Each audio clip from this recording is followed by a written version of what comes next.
Yeah, we'll just jump into this madness.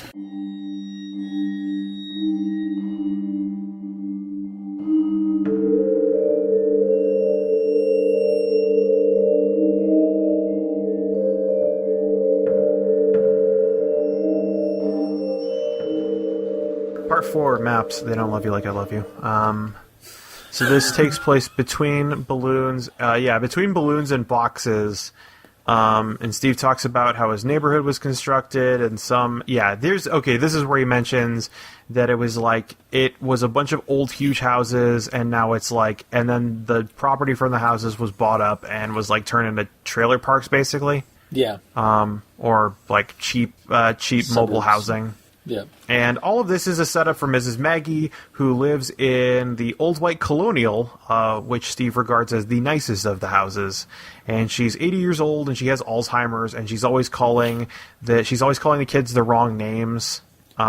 Chris and John is what she calls Steve and Josh. Yeah, after her own children, I think, is what it is. Yeah, we learn later, that Chris and John are her sons, and she keeps thinking that Steve and Josh are them. She keeps offering them snacks and talks to them about school and her husband Tom, who's a pilot, her husband Tom, who's a pilot, and he's always out on business, and but he'll come home someday. And she gives them they always swim in the lake behind her house, which is why she's always talking to them. And she throws them... one day she gives them a pool float, which is the shark float that's in one of the later stories. And then... Steve and Josh are making fun of how Mrs. Maggie keeps calling them Chris and John. And she's like, hey... She's got Alzheimer's, and her husband died because he was gonna take her on this walking trip of Europe before she totally lost her lucidity, and he wasn't sure he was going to be in shape, so he kept going for early morning jogs, and one day he had a heart attack just outside of their house, and Mrs. Maggie doesn't remember that, or I don't know, her dementia's really got a hold on her, which the only issue I have with Mrs. Maggie and her dementia is I don't know how she's allowed to live in her own house. Yeah, she should probably be at home at this point. Yeah, and and how she's and also, I mean, I guess they say her son's never come to visit, and that's why she lives alone. But it's she's doing pretty well for an 80-year-old woman with dementia. Yeah. Having had 2 grandparents that had Alzheimer's, it is babysitting duty. They will just walk out of their house and just start going somewhere and forget where they're going and forget where they came from, and they just get lost. And I think it's it's kind of implied that Steve's mom and some other people around the neighborhood kind of keep an eye on her, take care of her mail and stuff. And I can't remember. There's also something about I don't think they even mention her bills, but I don't think Steve would have known it because he was a kid. I have to say this right now. None of this is really mentioned at all in the story. The pasta, I think. The bills thing is one of her sons or both of them take care of her bills. Yeah. But a lot of the details about how Tom died and the extent of her Alzheimer's and dementia, it's not really. It's really just kind of she's he's not coming back. He passed away, and she's suffering from Alzheimer's or dementia, and that's really about it in the pasta. It's a lot more expanded in the novel from the sounds of it. Yeah, they throw in. Yeah, there's a page in here about how Tom died. And he was gonna try and take them to Rome, or he's gonna take her to Rome because he had been saving up for this European vacation for years and was just gonna go when the time was right, but that time just kept passing, and so he was just gonna do it. Yeah. Yeah. Also, I don't know I don't think the pool the pool float was not in the creepypasta either. Yeah. Yeah. So maybe they. Because that comes up that ends up coming up in Maps, and Maps explains how it ended up in the woods, basically. Is the raft explained? Is the raft in Maps though? Yeah, the raft is in Okay, Map's so that's... Okay, so I was just wondering if they'd maybe, like, in the novel, they had replaced the raft with that balloon, or with that float. No, they end up using it later. So, let's see. Oh, yeah, and so getting to the titular maps, Maggie says, like, oh, yeah, the lake here feeds into a tributary, and that leads into a river, and that's how the kids get this idea to, like, map out this whole huge river that's in the woods behind their house. And there's a long sequence in here of them, like, of them trying to of how they're trying to map it with like a they don't have a compass or anything. They've just got like this stake, and they're using this process of like put a dot whenever you take a step or something. And oh jeez. and then they hit this impasse where the woods are impenetrable, and they don't really want to go like further into the woods because they can barely follow the river. And so they decide to build a raft with all of this construction junk. Yeah, they just pull it from like some of the scraps from the construction nearby. Yeah, and so then they have to move the raft slowly, and let's see. Oh, right, and then there's this whole thing. Let me see. Right, in between here, the snow cone story happens, and Steve's mom doesn't want him to leave the house, and so she gives him this like state-of-the-art like Timex watch or something like that. They don't give a name. It's just like it's a really nice watch, and it has 1 million alarms on it. Gotcha. That's not in the pasta. It's just like he has a curfew, or he's just got limitations on so the how thing, long he so can the thing be in the out there. story here, which I think is which they added in to make the raft and kind of other parts of this make sense, is that his mom says, okay, you can go out so long as you come back as long as you're back before dark, and also you have to check in every 30 minutes. I think the way she says it is like, she bought me the nicest watch it ever owned. It had about 24 alarms on it, one for every 30 minutes from sunrise to dusk. She told me that if I wasn't back between each alarm, then she would take the watch away because I wouldn't need it anymore. Huh. Yeah. I think we just have like, he's given like an hour or 2 hours. No, she checks in on him, like she calls whenever he's at Josh's and whatnot, right? And she goes into work for something, and she can't phone in because the phone's been disconnected. Yeah, that happens. Yeah, that happens in this. So so the phone's disconnected because they're broke ass, but she buys him a bitchin' watch. Yeah. So, like, trying to create like a consistency, they created an inconsistency because of the income his family makes. So, like, this is a thing. This is a thing that I'll say is, like, you'll see a lot of low-income families that, like, the kids have, like, where the kids have, like, brand new game systems, and that kind of... I wish I could remember, like, the whole post on this, because somebody was talking about it. That it was a whole post on Tumblr where it's, like, people are like, oh, yeah, if they're so poor, why do they got a new Xbox, and stuff like that, and it's... I don't remember the explanation why, but it's not an uncommon thing for these kinds of purchases to be made. Yeah, it's kind of like I think isn't it like kind of like a distraction thing or like a coping thing or something like that or something like that. It's to distract from the fact that they're poor. or like other problems that they have because of being poor. I don't know. Yeah, so it's not uncommon for for poor people to own nice things. Mm-hmm. This is like the most bourgeois thing I could say. It's not uncommon for the poor to own an occasional nice thing. I've seen one of the peasants out on the street with their Xboxes. Or the you can send any hate mail to aldenterigamortis@gmail.com. God damn it. It's about a privilege and how we need to check it. I'll just forward that to Matt at the Drink of the Ugly. Along with all the dick pics from the other shows that you've been on. Share us with your friends on Grindr. God damn it. So anyway, yeah, they do this thing. They eventually get to the right. This is the thing that So they eventually get the raft up there, and they try and paddle it up, but they discover the river's too deep, and because they were just pushing it along, because they were basically paddling with 2x4s, and they realize that they're pushing against the current. Their raft kind of sucks. Their paddles kind of suck. and it's going to take them more than 30 minutes to get around the impasse. That means the pizza's free. Yeah, it means the pizza's free. Right, and so here's the thing. They eventually sneak the pool float out of the house with a swimsuit and a towel. And then, what is it? They sneak the pool float out. Oh yeah, and then the pool float, the pool float just disappears. Like, they wedge it between two trees when they go out at the end of the day one day, and they're like, alright, we'll come back tomorrow, and we'll paddle the float out. And then they come back and they can't find the float or the swimsuits. Yeah.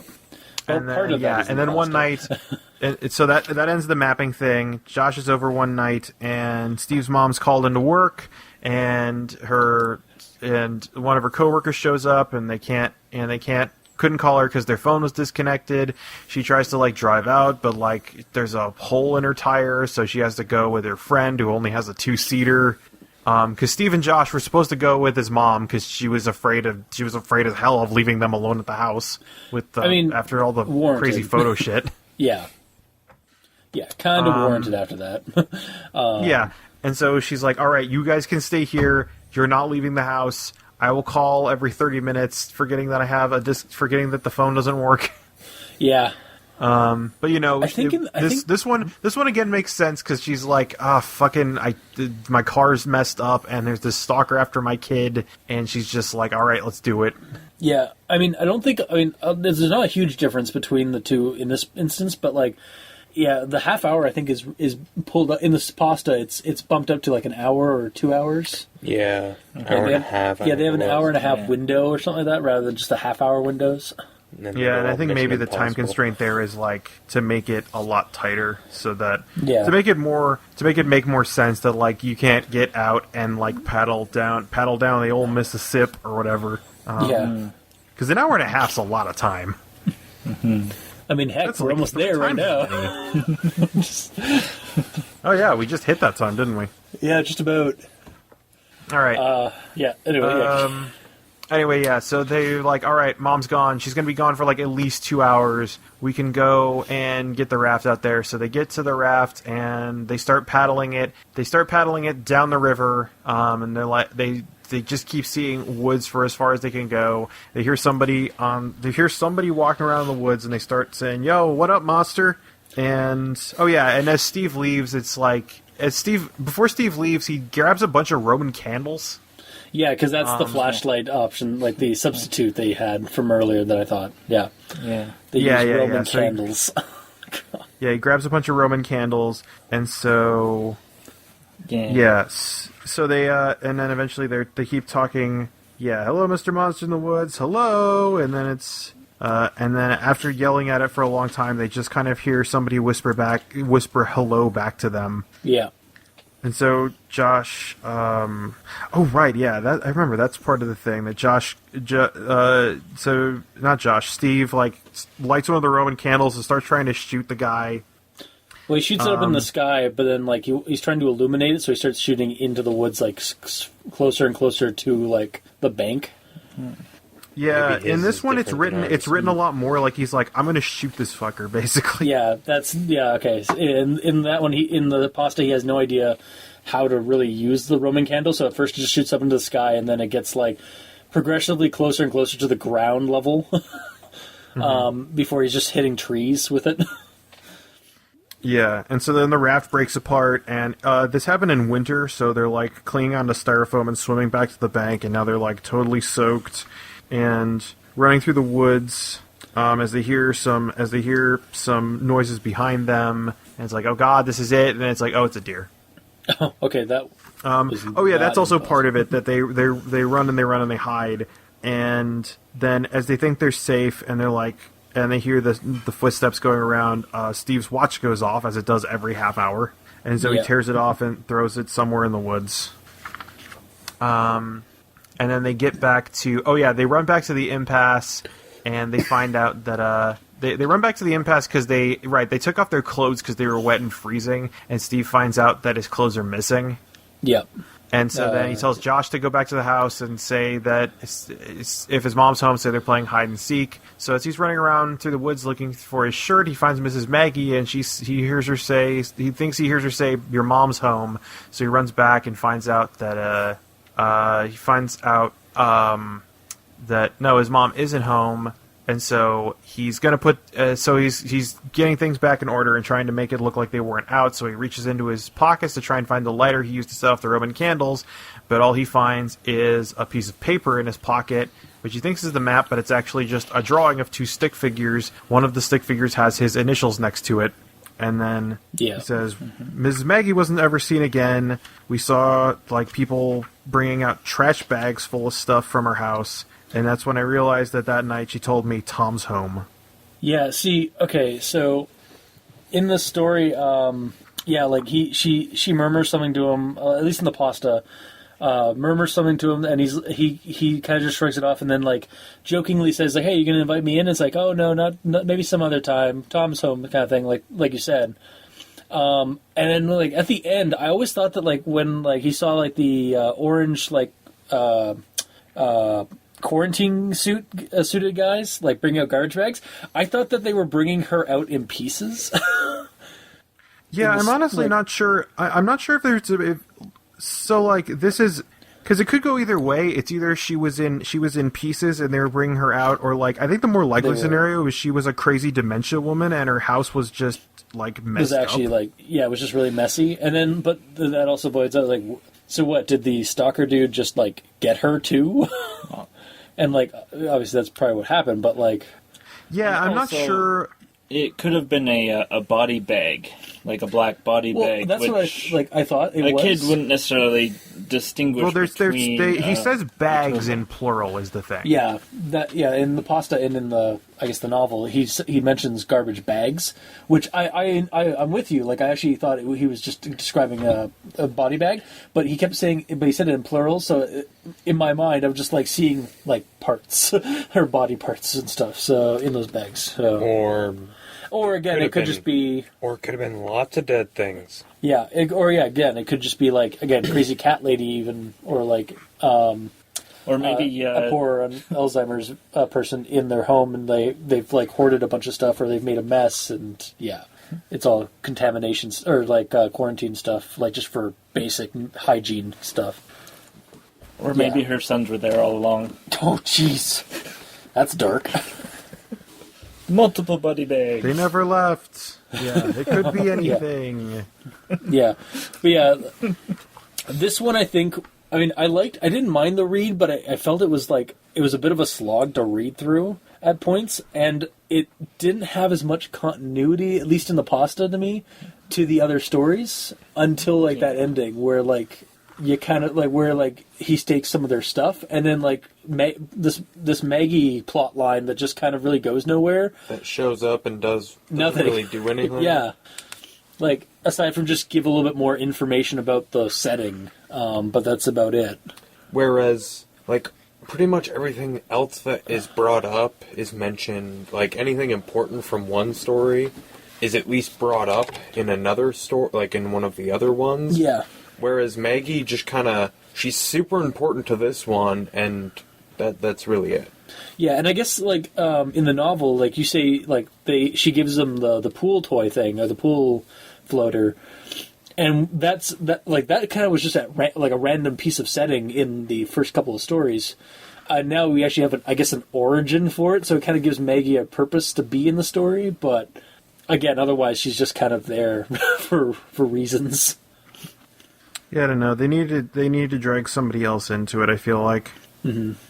Mm-hmm. You have anything else to say about Chapter 4?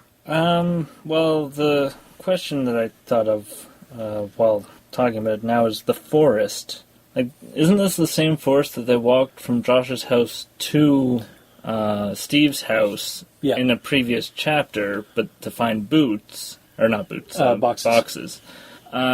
And yet there's an impassable section of forest that they need the raft to get past. Well, yeah, because so there's the way I see it is that Josh's house is on the other side of the woods from Steve's place, and between that there's a creek or a river or something, or a creek or something more likely, and that they were mapping that out in their spare time and stuff. And then like the further they got closer to the lake, which is where Maggie's house is, was where it got denser or more wooded, that they couldn't get past it. And that's probably also where our stalker's been living or whatever when he's not been living in the crawl space. So yeah, like it's just like the stories have been mapping out these woods for us as it's been going on. I actually think they've been doing a pretty good job for the most part of like giving us like the setting of this neighborhood. But yeah, like I think in the past I don't remember that like them running through the woods to get back to their house. I think they were they did. Did they? Okay, I thought it was the sidewalk. To get to boxes, yeah. They went through. Oh no, yeah, in boxes. But I mean in this one, Both of them. Both of them. Okay. Yeah, in maps, yeah, and that's the thing. Like in maps, it's shown that they know how to run through the woods because it's not even like an ordeal for them to run through the woods anymore. Except when they're trying to evade the stalker, it's a panic. But then once they're not under any pressure, like Josh knows how to get back home easily. Yeah, and I don't think there's any bring up of the deer or anything, or like a hide or seek the deer kind of wasn't thing. in it at all. And like, the watch wasn't in it, so the alarm obviously wasn't in it. Yeah, it was really just like they heard some footsteps, they thought it was an animal, and then they heard the whispering, they shot the fireworks, then they swam back to shore, and then that was pretty much when they made the dash back to the house. Yeah, so like the whole like deer thing and the timer thing was not in the story, in the pasta anyways. It was a later addition. Right. Then at the beginning of this version of the Creepypasta, when he's an adult, he says he goes back to his mom's house and he was looking through his old schoolwork, which is what dredged up these memories. Yeah.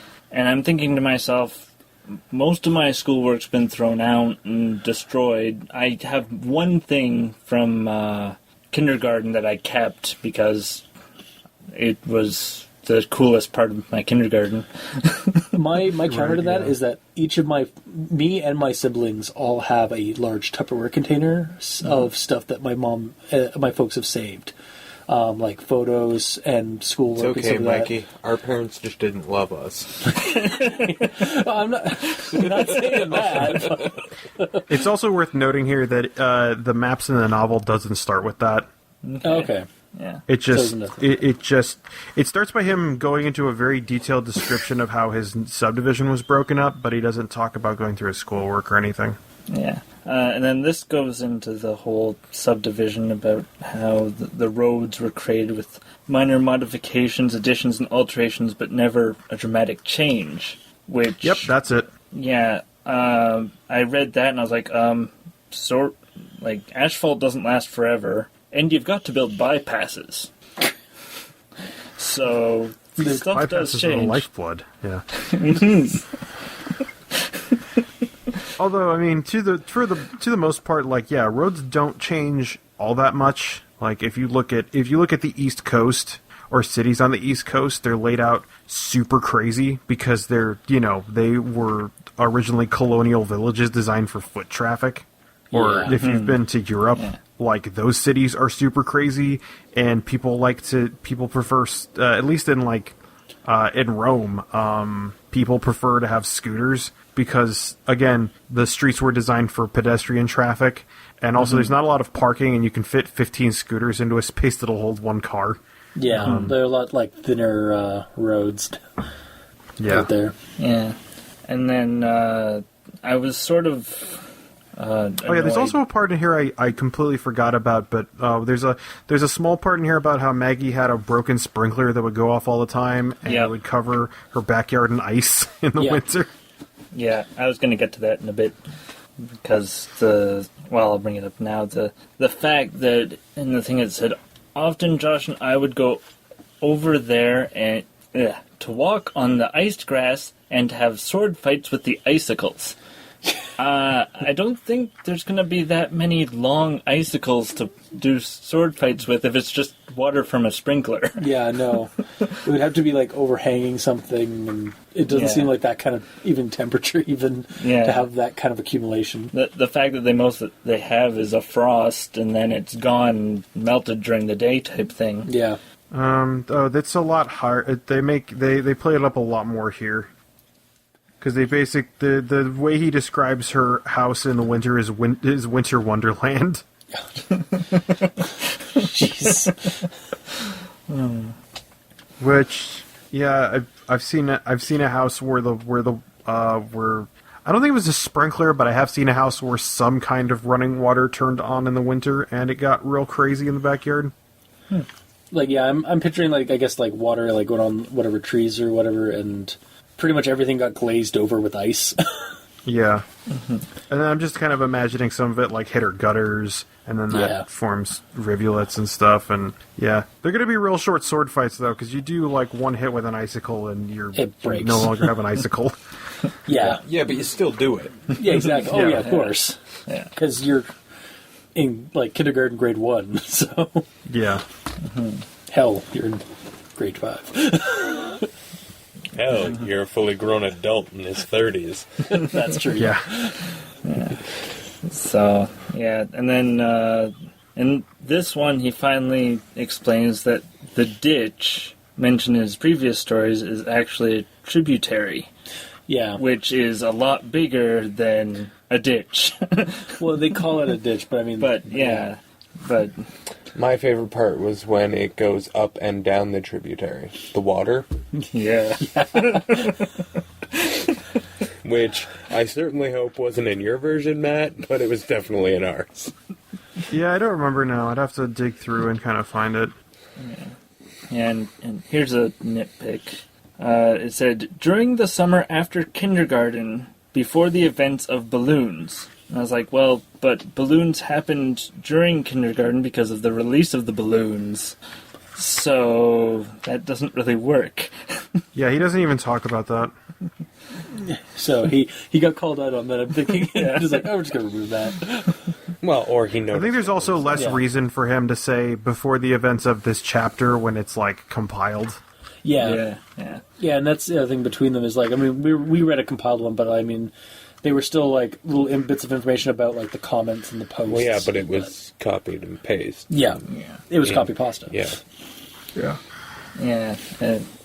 And then I found it odd that the two 5-year-olds were able to build a functioning raft. Yeah, because I tried that shit when I was 5. Yeah. And it did not work. Actually, yeah. I got wet. Yeah, I had a similar situation where we built essentially a wooden box because we thought we were building a ship. And, that did not make it past, like, a 5 foot off our dock. I mean, I guess to the credit of the story, when they do anything more than lie down on the raft, it immediately comes apart. Yeah, and I mean, they also use foam, which I actually thought, like, I was like, wow, that is really clever for a couple of 5-year-olds to... I think that, they talk about, like, how they tried to use the individual pieces, and they noticed the foam floated real well. Mm-hmm. It's somewhere in there, so they build, like, a shitty pontoon, basically. Yeah, pretty much. Yeah. And then in our version, when the mother leaves and gives them the opportunity and time to go out on the raft, it's 7 p.m. in winter, and they say they'll be back before it gets dark. We're further. I don't think they don't put a specific time on this one. But it's still... I don't know the difference, but yeah. That might be the case. Yeah. Well, but an extra hour and hour and a half they had to do it? Or 2 hours, close to that, so back by 9 in winter? If you're in winter... Yeah, I don't know where it is in winter, but I mean, like, when you get to late fall, like, the sun starts setting at, like, 6. Yeah. Okay. And I think again, he just got, like, I think he got out of it in this one by, let's see. Not saying what time it was. No, he does say it's 7 o'clock. Okay. Yeah, so that's not changed. Yeah, I didn't even think about that.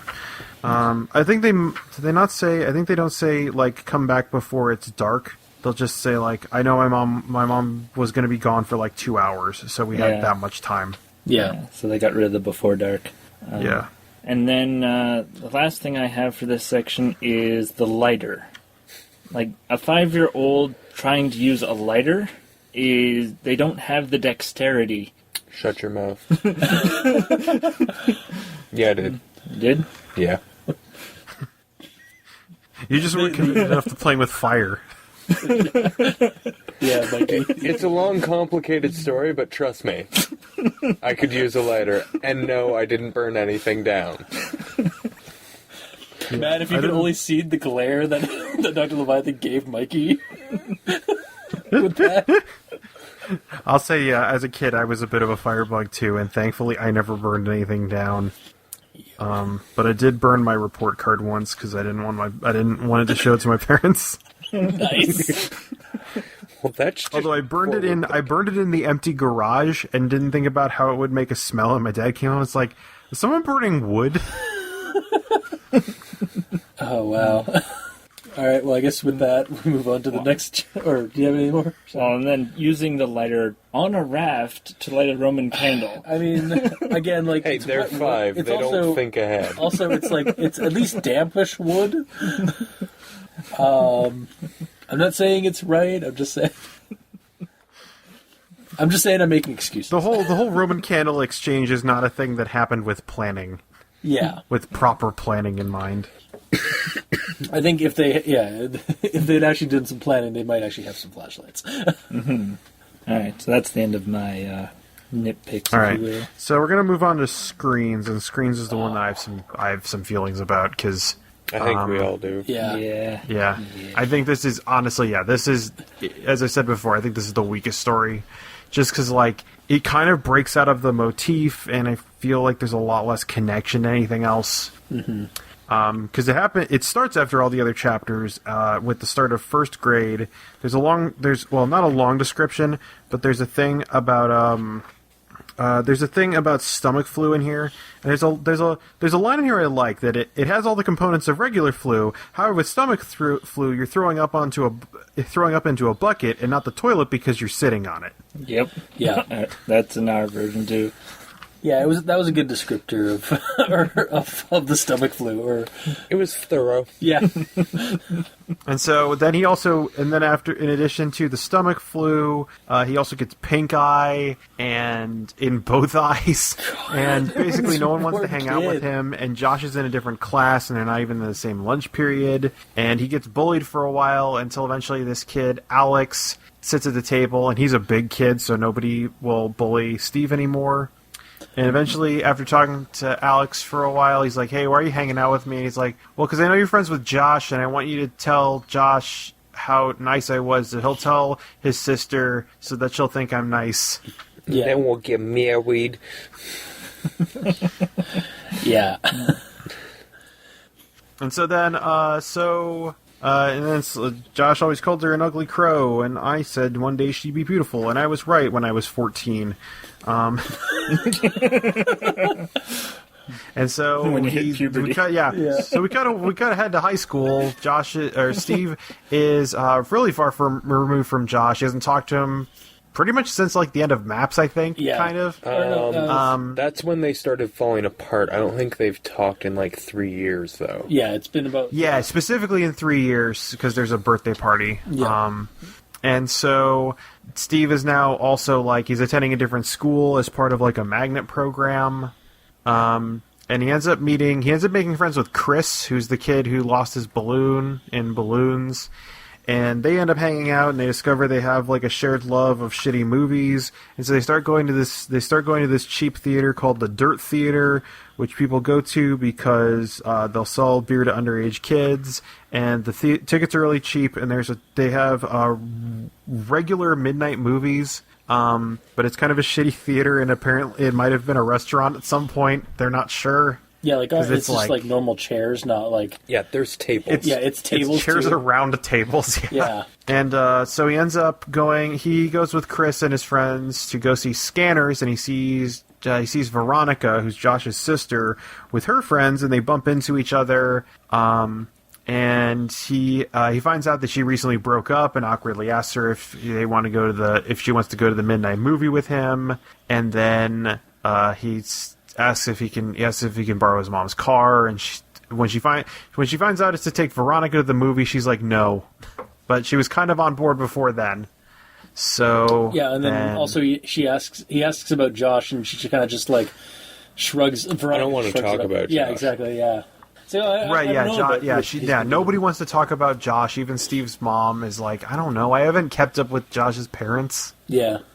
And so then he also tries to call Josh's number to see if Veronica will pick up, but finds out the number's changed, and talks about how long it's been since he's talked to Josh, and it's implied that Josh disappeared at some point.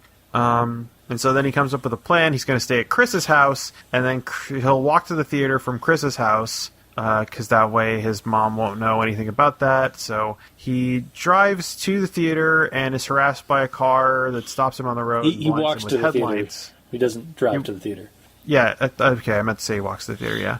And he notices there's a crack in the rear window of the car as it drives off. He and Veronica go to the movie, and it's super cool, and they have a great date time, and he's like, there's a lot of date story stuff in here. Yeah. About, like, I was paying more attention, like maybe she was gonna grab my hand at the scary parts.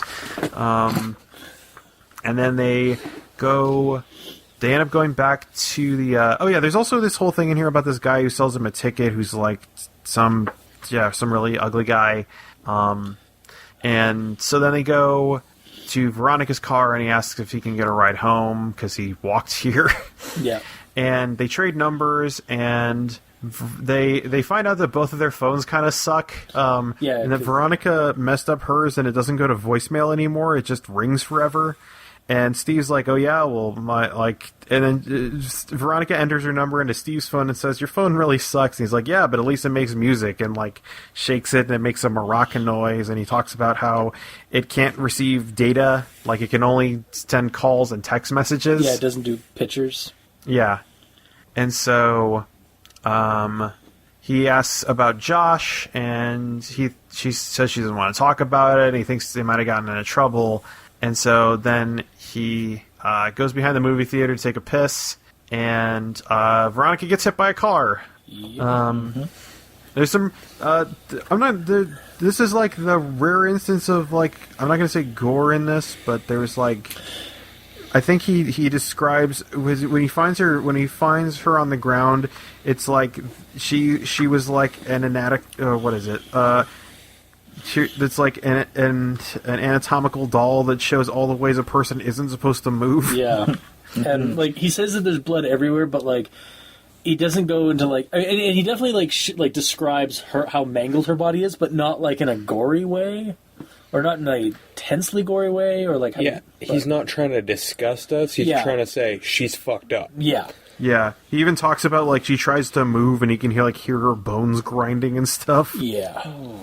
And so he ends up using her phone to call 911, and and she says like, he took my picture, and then they go to the hospital. Veronica gets into surgery, and he feels a phone ringing and realizes he has Veronica's phone, which never stops ringing, and feels really shitty because he hangs up on her dad because he doesn't want to be the one that says like, yeah, your daughter got hit by a car.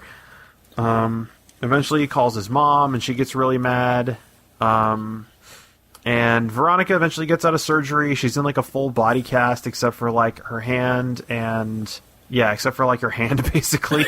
Yeah, pretty much. And he comes to visit her in the hospital over the next couple of days, and asks if Josh ever came, and she says Josh ran away like 2 years ago. He left a weird note. And Steve's like, I knew, like, we both started crying, but for really different reasons. Yeah. And then he leaves her phone with her, and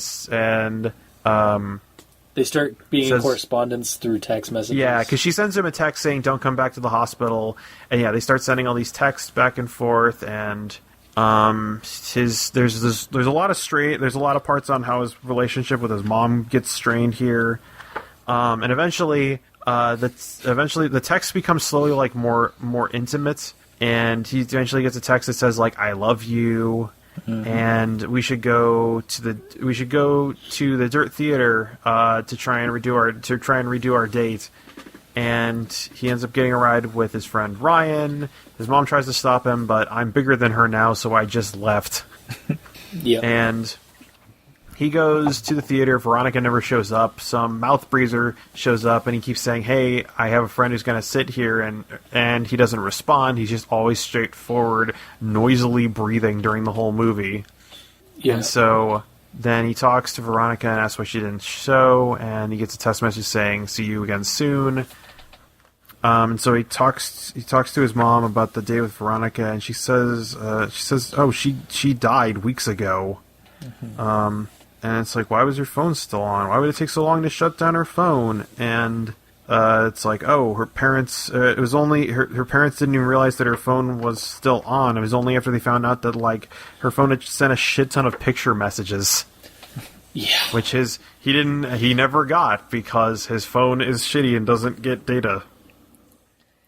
Yeah. And it's that's the end of that one, right? Like that. There's not a very strong Chekhov's gun in this one. There's some kind of interesting stuff, but this screens as a story that would be better if it wasn't kind of slotted in with the rest of these stories because it doesn't really fit the motif. Mm-hmm. Yeah.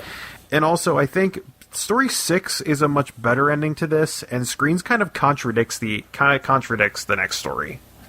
Yeah, like I feel like it also kind of jumps ahead in the timeline a little too much, like aggressively. Yeah. Like he was 5, like last story, and now he's like almost 15. Well, he's been 5 in all of the stories up until this one. He's either 4, 5, or 6. Yeah. Yeah, and all of a sudden, like, I used to be best friends with your brother. Oh, we're totally in love now. Yeah, like, oh man, everything's gonna be cool. Like, we're gonna become like that's hack Hollywood writing. Oh yeah, that's really what it kind of felt like. I was like, they're all the bells and whistles of those like a romancy, like dating kind of like story thing was in this. Of like, oh, you're gonna have a happy ending. Nope. Yeah. Yeah, and then he falls in love after one date. Yeah. Also, I was like, based off the description of her all of her wounds, I was pretty sure she was dead. Like, I was surprised when she like was conscious for after, a while. like, so they woke up from that. Yeah, it's not really the best story, and I feel like it makes the least sense in connection to the rest of these. Well, I mean, there's one part like that kind of makes sense to me for it, is that like the stalker dude that's been stalking Steve the whole timeline.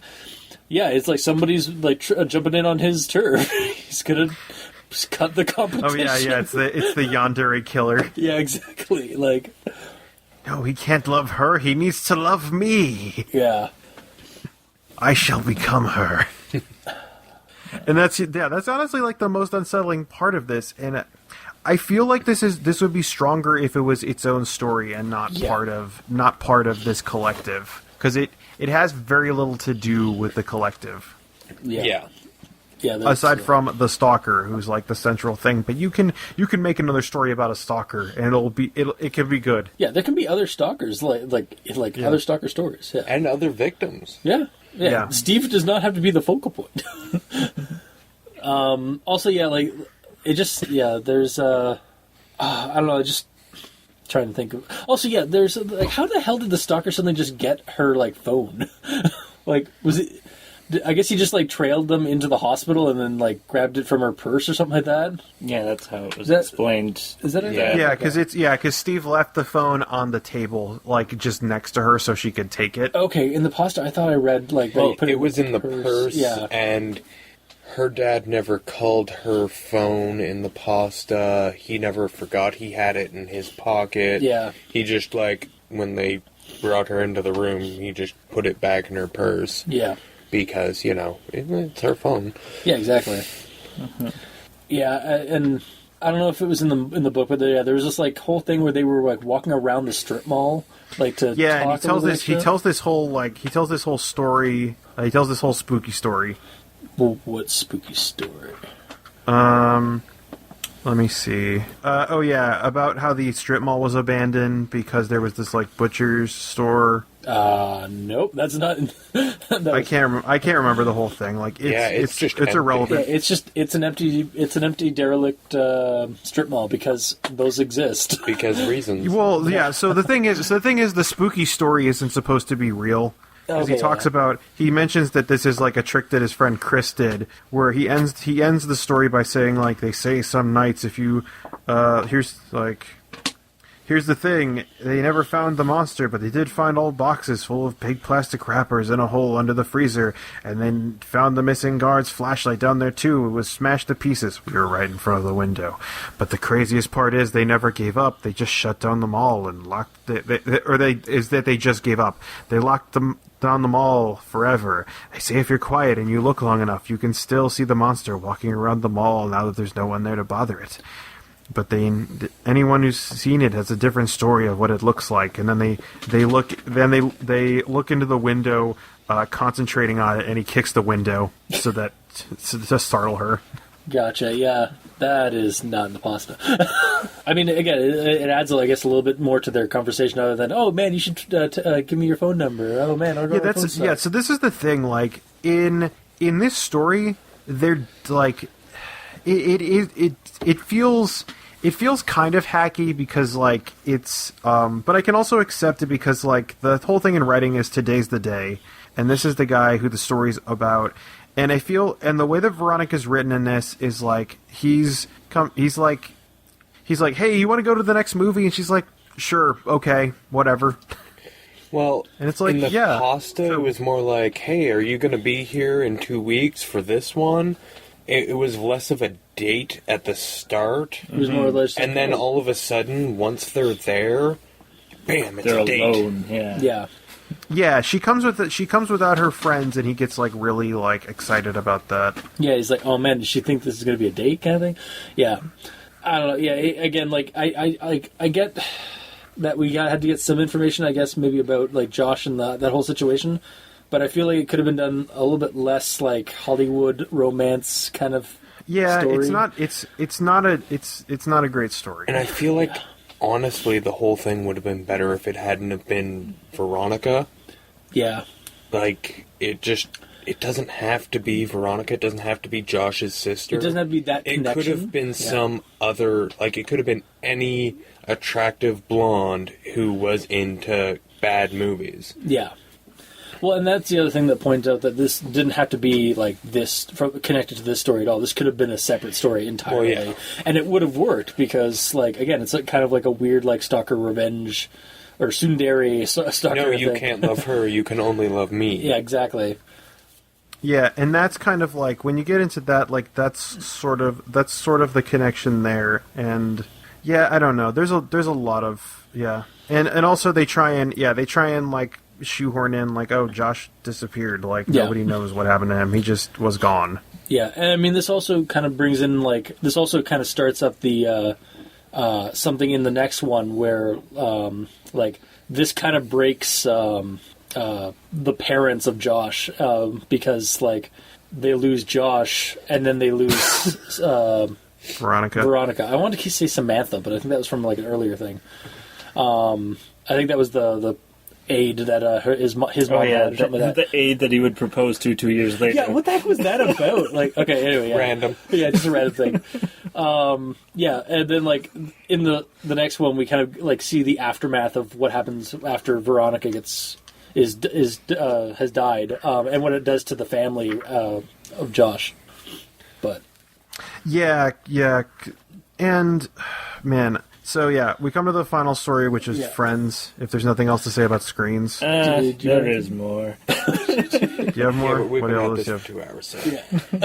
Well, I have more on this, and then there's not much for the last one. So. All right, I'll just here you go. All right, so this is going Friends is pretty fast. Back to Alex, being in 3rd grade and already being interested in girls. Like, yeah, again. When I just mastered lighters and girls faster than you, but I was definitely interested in them. Yeah, it's not unheard of. Well, but I had a fair number. I had a fair number of grade school crushes. Well, typically the whole dating scene doesn't really start until 5th or 6th grade. Yeah, but right, still. yeah. I don't think it was. I don't think Alex had a plan of dating. He's like, I want Veronica. I want Veronica to notice me. Yeah. Yeah. Yeah, it wasn't really about dating. It was just Yeah. I want her to think positively about me. Mm-hmm. And then, well, this story took place in the 90s. Well, the actual, when he's a teenager, is probably around the turn of the new millennium. Yeah. Because in I think it's the very first story, he mentions that Mighty Max was his favorite show. Yeah. Which aired in 1992, 1993, which gives you an estimate of... Yeah, I always assumed it was kind of like around the 90s is when this... Oh, yeah, he does mention Mighty Max in his letter. Yeah, so the only thing that I sort of found is that $1 for the movie entry fee seemed a little low. Because I know here at the movie theater, the cheap night was $4. Yeah, but I mean, in the 90s? Old movies. Yeah. Also, I think in like the late 90s, I remember... but then this is millennium. True, but late 90s, like... I'm not... Again, millennium. All right. I remember there was a Toonie Tuesday thing, so... But... Yeah, but that's for chicken. That's not the price of a movie. No. There was a Toonie Tuesday, like, at the theater. It was... You jackass. Yeah, that's $2 Canadian, so that's like, what, 50 cents? Yeah, that's probably about $1, actually, in the States. I think it's like $1, like 75 right now. Yeah. Okay. And then, all right, yeah, we're running along, though, so... Yeah. All right, one last thing. When he's urinating beside the building, he starts, like, running... But only 2 or 3 steps, he trips on a loose piece of stone and fell hard onto the concrete, striking his head on the corner of a chair. Yeah. And the chair wasn't mentioned anywhere beforehand. It's just, suddenly, bam, on a chair that's outside. Schrodinger's They don't chair. mention the chair, he just runs and trips and falls. Yeah. Okay. So, yeah, that was... The chair did confuse me as well. I was like, where the hell did this chair go? Yeah. And then the other thing I had is that... because I don't use data on my phones, and I haven't, if somebody tries to send you a multimedia message or a picture, it says, failed to send this message. So you should have gotten hundreds of messages saying failed to send the picture messages Yeah, that you but never Veronica received. messed up her phone, so I don't know. Yeah, it's... I can also send, like, well, I don't know. Let me see if I can send a picture message to my house. But the fact that it was... The phone company said that all these messages have been sent because they're charging for it. Yeah. Meant that he should have at least received a bunch of notifications that he was receiving. That that someone was trying to send him messages he couldn't receive. Yeah. Because, I get the same thing. Yeah, so it's not a very Screens is not the best story in this collection. I think we're agreed on that. Yeah, I would say it's the weakest. Yeah. Veronica didn't have to die. Yeah. I think we're all in agreement that Screens is the worst story in here. Yeah. All right. Moving on. It's not bad, but it's not like it doesn't fit. Yeah, it doesn't belong in and this. it's got some problems. Yeah. The major problem being that, yes, it just doesn't fit here. Yeah. Yeah. So moving on to Friends. Yes, Friends, the final story. It starts. Steve talks. It takes place before, after, during, long after balloons, and starts by talking about how Steve met Josh and he didn't make any friends in kindergarten because he messed up his cast, and when you have a cast, everything smells real bad because you can't wash it. And that was even more messed up by how he got his cast wet and stuff. Anyway, he meets Josh because they have Ninja Turtles lunch boxes. Yeah, and they both have something happen to them that is kind of embarrassing on the first day. Yeah. And so they end up being good friends because that's how it goes. They take on each other's mannerisms. Oh yeah, there's a thing in here about how they hang out a lot and they act very similarly. And his mom says, if Josh's hair looked a little different, I wouldn't be able to tell you apart. I didn't actually catch that the first time. In ours, I didn't catch it the first time sound either. Alike. Yeah, they sound alike, and Josh could mimic Steve's voice over the phone. Yeah. Yeah, he can mimic his voice over the phone, and she also says aside from their hair looks similar, but she could tell them apart easily because one of them had a different color hair than the other one. But aside from that, yeah. My mom often sometimes joked that the only way she could tell us apart sometimes was by our hair. He had straight, dirty blonde hair like his sister. I had curly brown hair like my mother. And so, yeah, after the events of Maps, they kind of part ways and they don't talk a lot because they're in different classes and other shit happened to them. And so he cuts forward to his 12th birthday and he tries to invite Josh back. And Josh decides to come. There's some parts back and forth where, like, Josh doesn't want to come, and he tries to cancel the birthday party, and then they end up... Josh ends up coming. They talk for a while. Josh is pretty subdued for the whole party, and when he asks, like, why they kind of drifted away, Josh just says he left. And... they open presents, and there's one that does then cards, and they go into details saying, like, remember to read the cards so that you know who presents are from. And so one of the cards doesn't seem to be from everybody, and it just says, I love you, a bunch of times in the middle, and it's circled a bunch of times in pencil. And then also Steve gets new walkie-talkies, and Josh gets some feelings and asks his dad to come pick him up and feels bad for being such a shithead at the party. Yeah. And that was the last time I saw Josh. Yeah. He did say he had some way of, like, making it up to him. Yeah. Like a present wise, and like, oh, you don't have to do that. No, I got this cool idea. Like, I'll see you later, man. And then, yeah. And so, that's the last time he sees him. And then Steve's mom becomes really, really overprotective and tries to shield him from all news about Josh or the family, apparently fairly successfully given the events of Screens. Yeah. And then he talks about how after Josh's disappearance, they put out like a public thing saying, like, if you have any information about Josh, call in. And they got a lot of crank calls, so they changed their number, had somebody else answer the number. They'd forward on any actual tips. And after that, Josh's dad worked in construction management, which made him travel a lot, but he kind of got out of that after his mom started deteriorating, or after Josh's mom started deteriorating, and he started taking local jobs and started eventually taking on just odd jobs. And he talked about that there was, he had a job to level, he got a job to level the recently deforested area near the tributary. There's a single patch of earth that's always lower every single pass, and so Steve realizes this is the hole he fell into near the pool float and in footsteps and in other places. And Josh's dad digs it out and finds a coffin at the bottom of it, an impromptu coffin. It's a 7x4 foot wooden box. Yeah. And he finds that Josh is buried in there, and he's like, he's got like, his face is like distorted in terror. There's also a fully grown man who apparently had his jugular bitten out.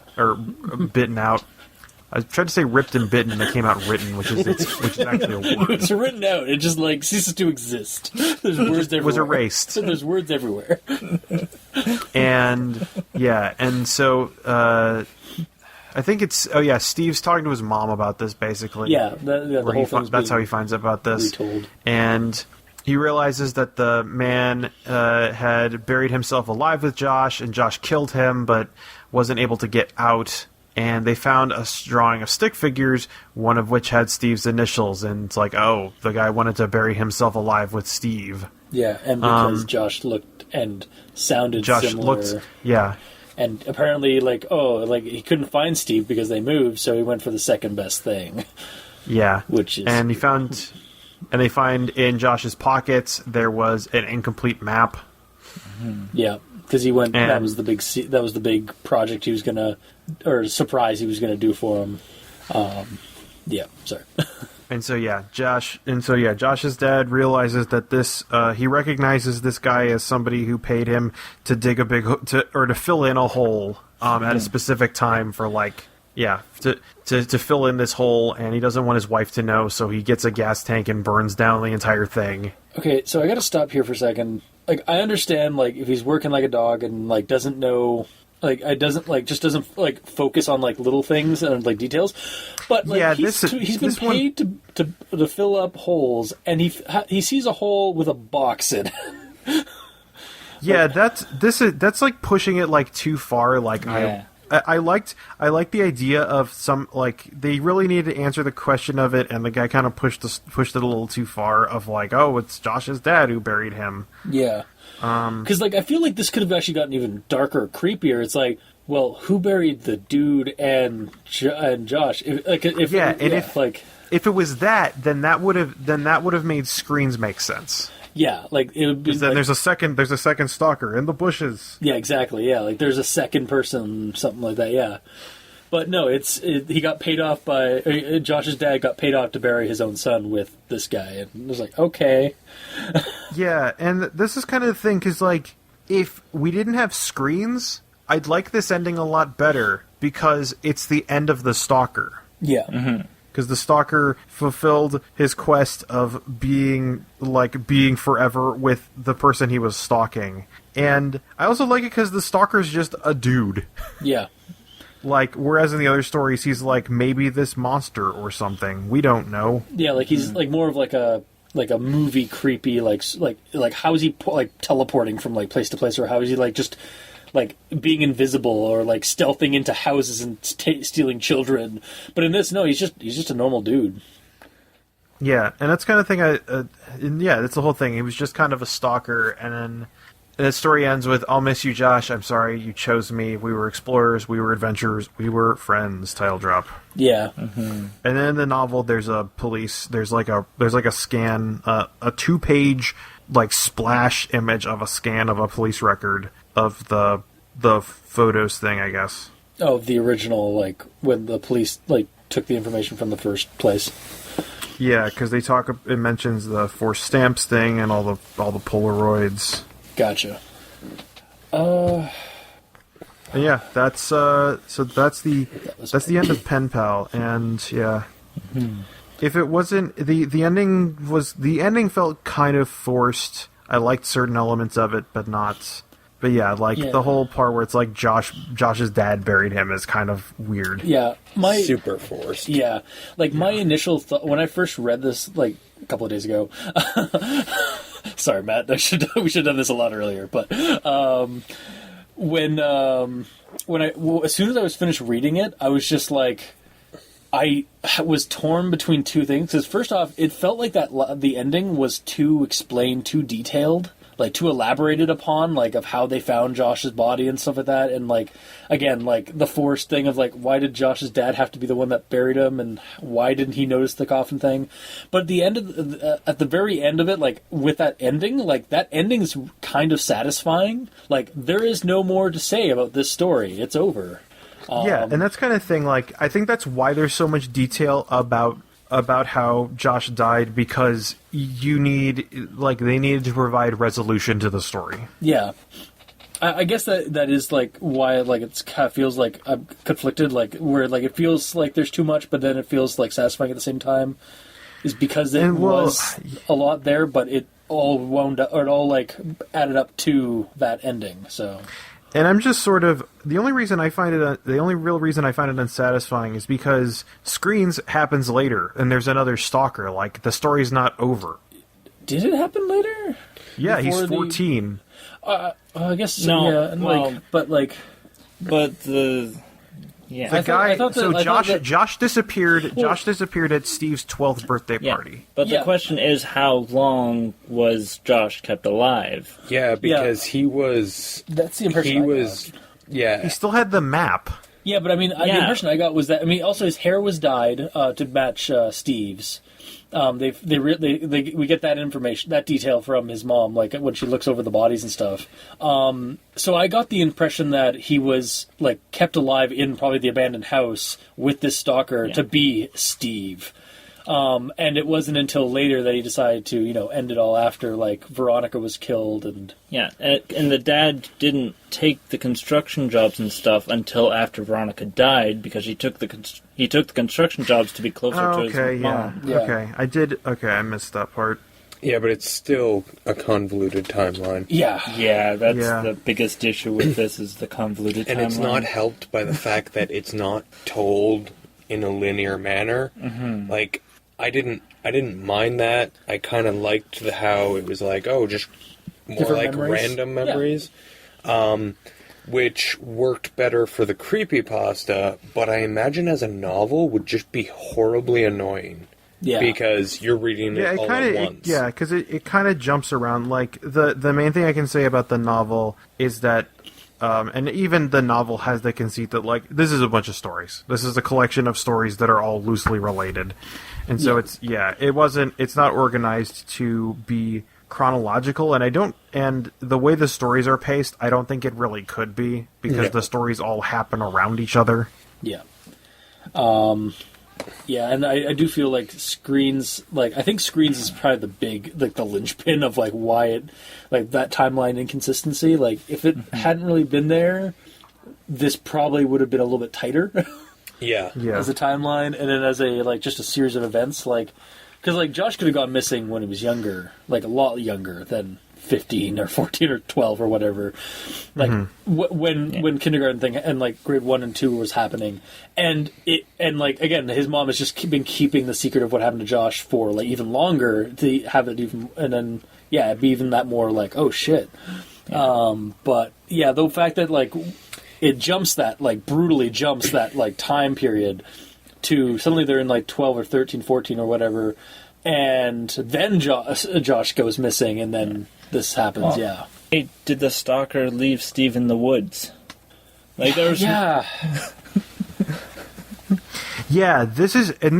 So I asked this question to Cultist because I'm like, his intention was to take him to the house and then like be buried with him, and the only answer that like Cultist and I could come up with was that he failed with Steve. I remember in Footsteps, and he had a better the hole wasn't dug in the Footsteps, whereas when we see it again, when they go through it, run through it to get to boxes, I thought that the hole was dug up. I thought the hole was there in. There is. It always hole. gets deeper. Okay, so there's a hole there. Yeah. So I thought it was like, okay, so that's preparation for that, and so like maybe he just like he was testing the waters and stuff, and then again like Steve moved.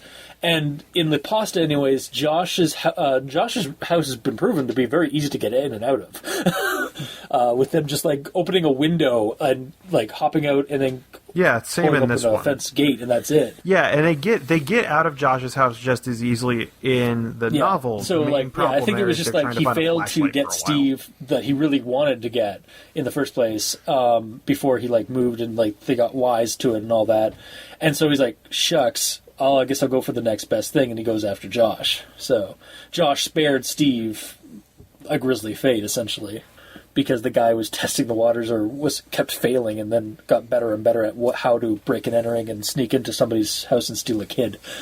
Well, but the thing is, he was successful in the first one. He was, but again, like he was successful, but he had a fatal flaw. He had a fatal flaw, and that's like maybe he was maybe he left. Yeah, apparently when he took Josh, he had the foresight to bring a bottle of ether. So maybe like he left Steve in the woods to go grab something to like bind him and gag him or whatever, and then he woke up and ran back home, whereas he had that stuff prepped for the second attempt. So that's a major plot hole, and that's the only answer I could come up with. It is and only got stalker better was not a very good kidnapper. And he never tried again with Steve. Third time's the charm. Tried ever again. Well, by that point they had moved. So, but he never tried. Like they a couple didn't of days move later, into boxes. Yeah. So well, maybe like that was what the him going underneath the house might have been, like just hiding there and like waiting for his chance. He never got it until and then they moved.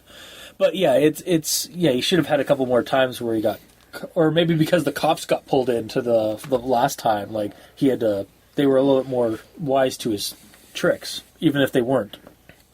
He had to settle. He had to settle for second fiddle Steve. Also, like I just realized, Josh had blonde straight hair and Steve had brown curly hair, and he dyed Josh's hair brown.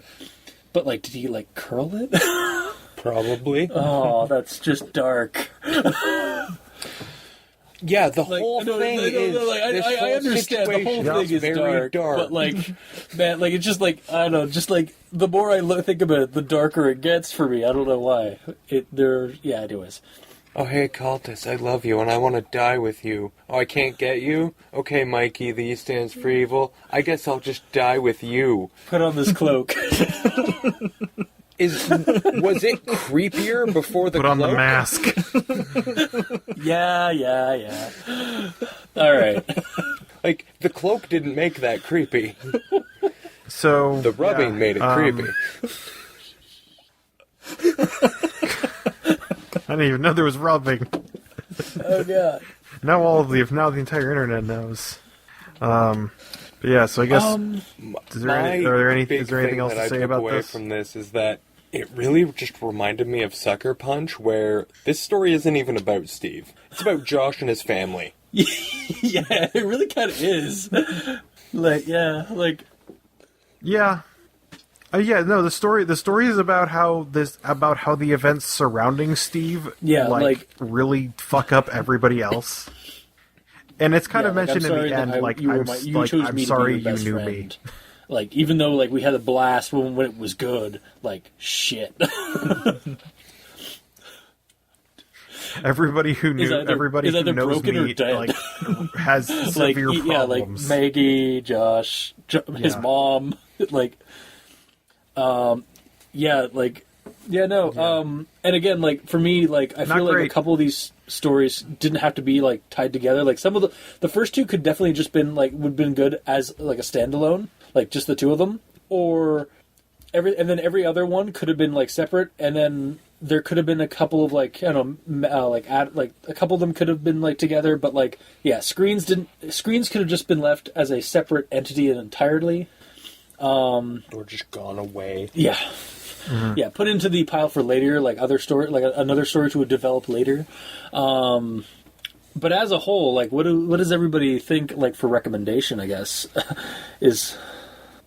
So the thing I'll say for recommendations is, I read this book a year ago. I wasn't reading it for a podcast, and yeah, I kind of liked it. It's not great, but I've definitely read. Well, I mean, worse according books. to the Drunk and the Ugly forums, you've been reading the Animorphs series, so.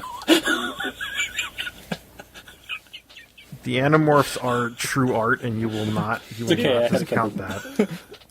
Unless you talk about the TV show, because the TV show is I enjoy the TV show for entirely different reasons. Yeah, for me, getting back to this story, for me, reading these, I was reading it for the podcast and under a time limit because I realized, oh shit, it's a week before we have to do this podcast. I should read the story. Reading it, I got through it in about 2 days, just off and on my off time. Yeah, it is a quick read. It's 43. Yeah, it's a real fast pages read. Roughly. The pasta is compiled on Creepypasta.wiki. Yeah. Yeah, the novel is 228 pages. And I think even taking a bunch of notes and stuff and mostly reading it on the train, I got through this book in 3 or 4 days. And I enjoyed as I was reading it, it was a bit of there was some spots where there's slog, but ultimately I enjoyed the read, and I was reading it. I wanted to keep reading it because I wanted to know what was going to happen next. And I kind of liked the setting that he was developing with this, neighborhood. It kind of came off to me as a little bit like Stephen King's It, where it goes back to the flashbacks of the kids and they're, developing that stuff. It reminded me of that. Blasphemer. I'm sorry. I enjoyed it for that kind of stuff. I enjoyed the development and I wanted to know what was going to happen next. And then by the end, I was while the ending was there were some flaws in the story ultimately, I am satisfied with the read I had. So yeah, I'd actually recommend this one, even as the pasta, and then I kind of almost want to get the book just to have it in my library, if nothing else. I got it pretty cheap on Amazon. Oh, yeah. It's a paperback. The novel is probably the definitive edition. Yeah, definitely the definitive one. The story itself was a good read until it got to the fourth story, because for me, in the third one they move, and then at the beginning of the fourth one it doesn't tell you where in the timeline they are, and then it took me a while to realize that they were back before they'd moved. Yeah, the inconsistency It's just there. that to me was completely jarring. So, read at your own risk the Creepypasta version, but from the sound of it, the novel elaborates on things that are better and in some cases worse, but overall it seems like it fixes a lot of the issues. Yeah, for me, honestly, as far as creepypastas go, I think I said this earlier, this one was edited before it was posted. Which, exactly. Which already puts it leaps and bounds actually, ahead of most. I would recommend it as a creepypasta, but the problem with that is I couldn't recommend paying money for it.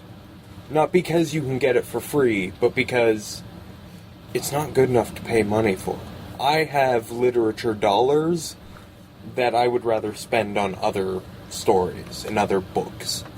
But as a creepypasta, it has just way more effort put into it, and honestly, it holds its own, it raises the bar for creepypastas. which is always good. But as a novel, I just, even with the improvements, even though it does fix a lot of things with the creepypasta, I could never spend money on it. That's fair. Yeah, alright, so, you heard, yeah, so that's, I guess, our recommendations then. So if you like what you heard, if you're still listening to us after how long? 2 hours and 30 minutes, probably a little bit less once I get around to editing. Leave us a comment in the comment section below wherever this gets posted, whether it be on Kiwi6, Facebook, YouTube, Tumblr, the Patreon. You can leave us ratings or reviews on iTunes. That would be awesome of you. You can get a hold of us all on Twitter at Dr. Leviathan, E stands for Evil, Review Cultist, and... I'm at The Drunken the Ugly, or at The Drunken Ugly. My personal Twitter is Catman2455.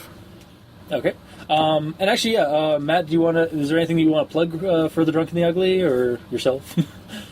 Yeah, come check out I've pitched it a couple times here before, but you want to listen to people play RPGs for a while, drunkenugly.com. We got like 500 episodes or something, because we don't have lives.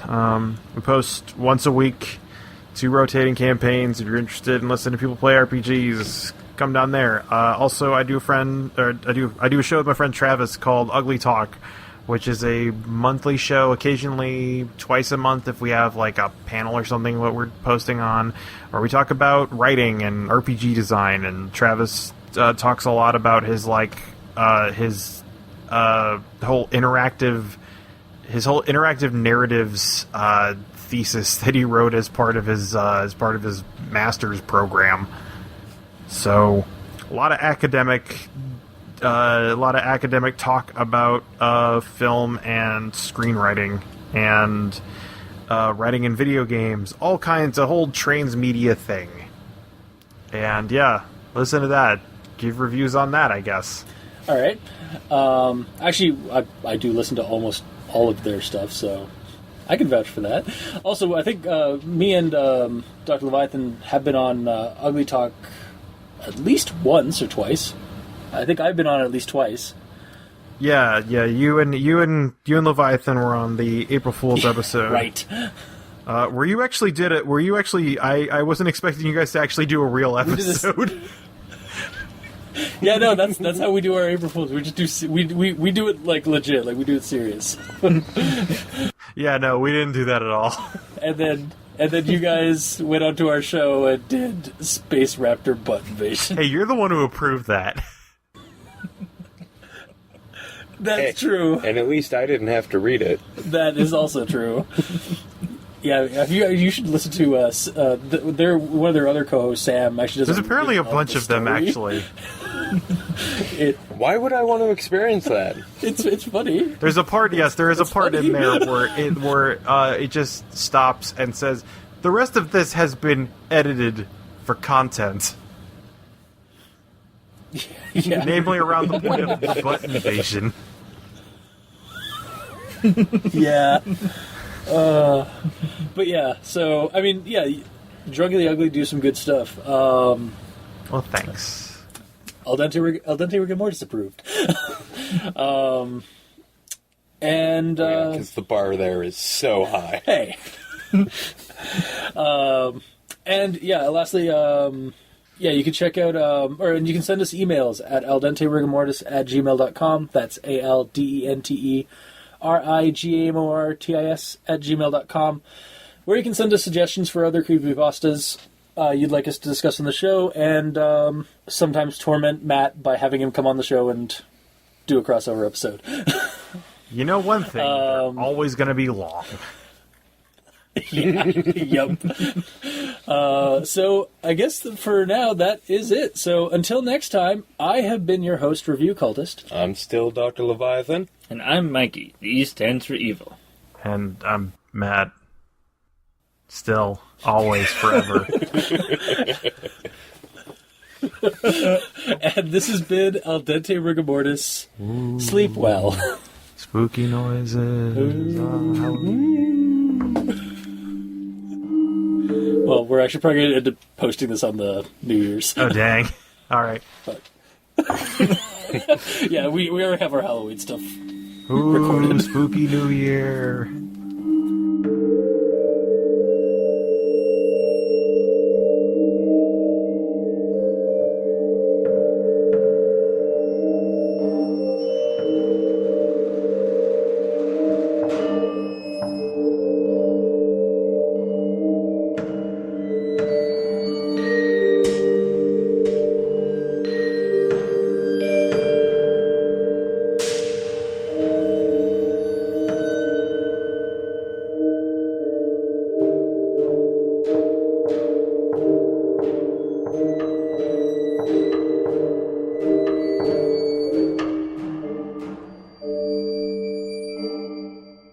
Shit. There we go. Oh, yeah.